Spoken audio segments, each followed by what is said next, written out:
In a small monastery nestled high in the mountains, there lived a monk named Tenzin. He was known far and wide for his wisdom, which drew from the teachings of stoicism, absurdism, and Buddhism. Though these philosophies were often seen as distinct, Tenzin found harmony in their lessons, weaving them into a single path of understanding.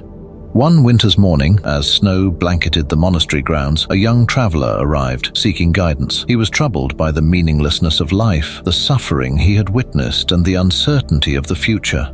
With a heavy heart, he asked Tenzin, "Master, how do I find peace in a world so full of chaos and despair?"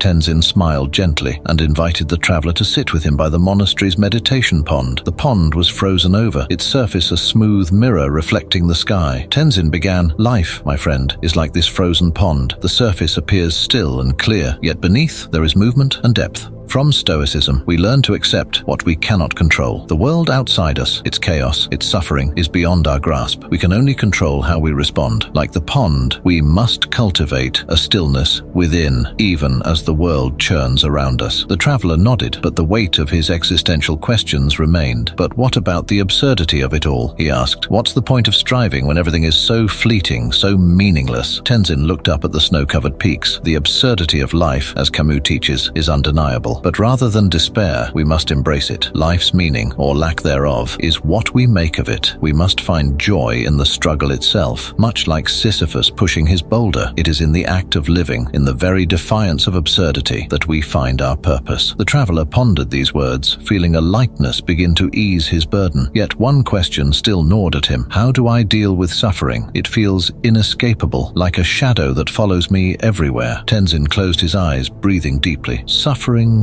is indeed a part of life," he said softly, "but Buddhism teaches us that suffering comes from attachment, our desires, our clinging to what must eventually fade. By embracing impermanence, by letting go of our attachments, we can transcend suffering. Like the snow that melts in the spring, all things are temporary. Accepting this, we free ourselves." The traveler looked at the frozen pond, feeling the profound stillness of the moment. He realized that the teachings of Stoicism, Absurdism, and Buddhism were not in conflict, but were different paths leading to the same summit. "Thank you, Master," he said, bowing deeply. "I think I understand now." Tenzin smiled, a twinkle in his eye. "Understanding is the first step. Now, go and live it. The world is both a cold pond and a flowing river. Your task is to navigate it with wisdom, courage, and compassion." As the traveler departed, the first rays of sunlight broke through the clouds, reflecting off the pond's surface. Tenzin watched him go, knowing that the journey was just beginning for both of them.